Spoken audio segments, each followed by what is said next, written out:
Aujourd'hui à Golosolandia, le gâteau le plus surprenant de cet été.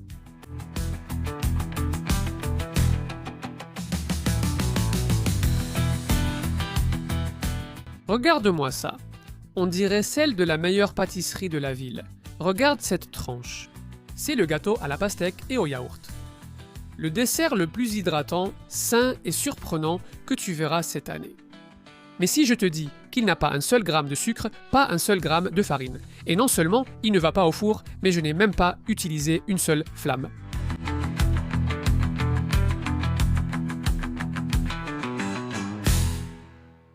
Je vais te raconter comment cette idée m'est venue. L'année dernière, lors d'un anniversaire en famille, début juillet, j'ai apporté un gâteau au chocolat spectaculaire. Et au bout de 5 minutes, j'ai dû la retirer et la mettre au réfrigérateur parce qu'elle commençait à fondre comme un lac. Et moi, je ne voulais pas d'une piscine de boue.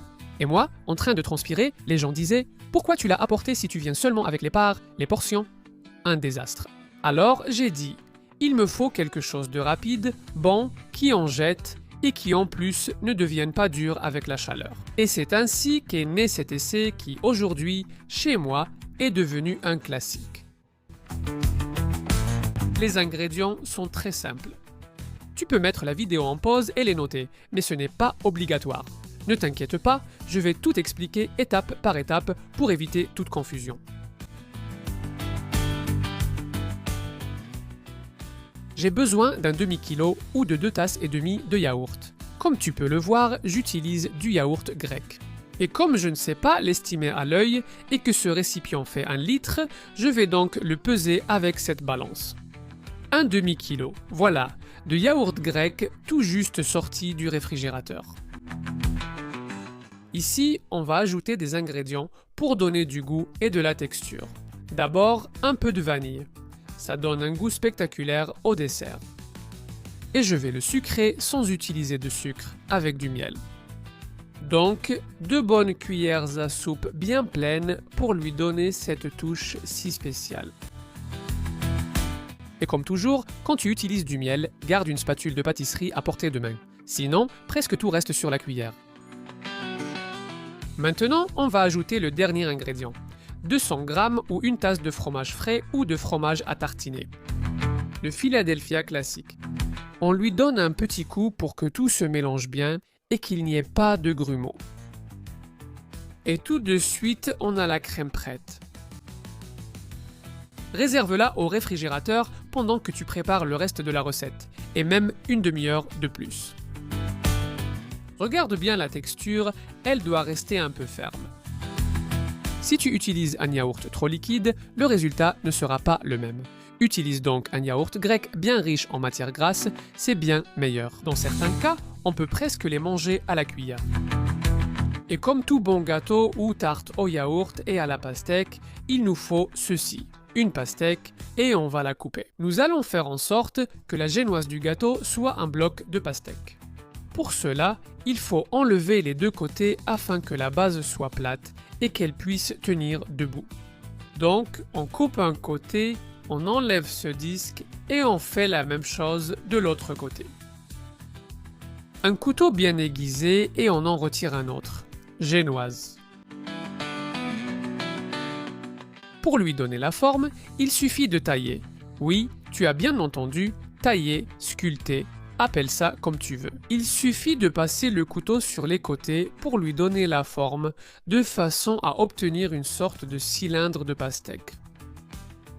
Tu coupes une bande, tu tournes un peu, la suivante, et ainsi de suite, autant de fois que nécessaire pour que ce soit à peu près arrondi. Ce n'est pas obligé d'être parfait, mais il faut que ça ressemble à un disque épais. Tu sais, petit à petit, tu coupes pour que ce soit à peu près arrondi. Il faut que ce soit parfait et qu'il n'y ait presque pas de blanc. Si tu coupes un peu trop de rouge, ce n'est pas grave non plus. Je ne suis pas en train de masser la pastèque, non, j'utilise beaucoup de papier absorbant pour bien la sécher. Il faut vraiment bien la sécher. parce que si elle est humide, la crème va glisser et on n'obtiendra pas l'effet désiré. Alors passe-lui plusieurs feuilles de papier absorbant ou de papier de cuisine, puis enveloppe-la dans une bonne quantité de ce papier et laisse-la reposer au réfrigérateur pendant au moins une demi-heure. De cette façon, l'humidité est absorbée et elle obtient la texture parfaite. La première fois que j'ai préparé ça, je ne l'ai dit à personne. Et je leur ai dit « devinez, devinez ». Ils ont passé 10 minutes à se creuser la tête, pensant que ce qu'il y avait à l'intérieur devait être du gâteau, que je l'ai trompé. Ils pensaient que c'était d'Elbert, un gâteau japonais ou à la carotte. Moi, je ne disais rien, personne ne s'attend à une pastèque. Et la tête qu'ils font en le coupant et en voyant ce rouge éclatant. C'est incroyable, ça n'a pas de prix. Passons au montage. C'est le moment de vérité, et je te rappelle qu'il faut le laisser 30 minutes au réfrigérateur. C'est fondamental pour que la texture soit parfaite. Retire le papier de la pastèque. Ensuite, on prend la crème qu'on avait aussi mise à refroidir. Tu te souviens? Et on va recouvrir la pastèque avec cette crème. Aussi simple que ça. Tu croyais que c'était plus dur, non? Et l'avantage, c'est que comme la pastèque est sèche et la crème très dense, tu peux l'étaler comme une crème au beurre ou n'importe quelle autre crème. Tu mets quoi ici? Sur tes gâteaux, c'est délicieux. Étale pour que ça couvre toute la surface et fais pareil sur les côtés. Je te recommande, si elle est un peu liquide, de le faire en plusieurs fois. D'abord une couche un peu fine, tu la mets au réfrigérateur 5 minutes et ensuite la deuxième couche. Tu répètes jusqu'à ce que ce soit exactement à ton goût personnel. Je pense que je vais m'arrêter là. Et c'est prêt. Pour le dernier repos, je vais la laisser refroidir encore une demi-heure pour être sûr de la texture et elle sera prête à déguster. Tu peux décorer comme tu veux, comme tout gâteau. Moi, je ferai une déco simple et facile. Je vais hacher quelques noix et les mettre à la base. Ça donne toujours un contraste avec l'assiette, vraiment intéressant.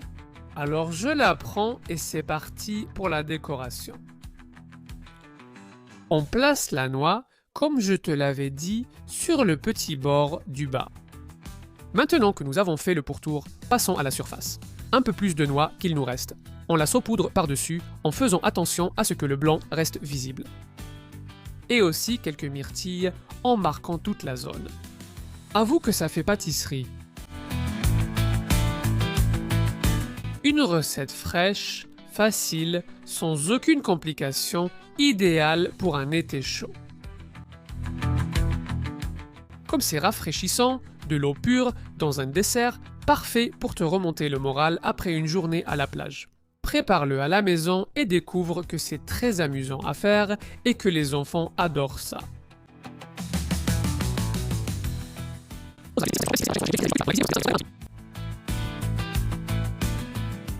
Et si tu aimes ces recettes que je sors de mon chapeau, même si elles arrivent à l'improviste,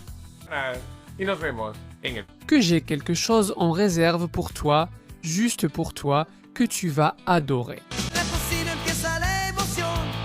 Con pasos simples sin complicación, desde un pastel hasta un buen bizcocho.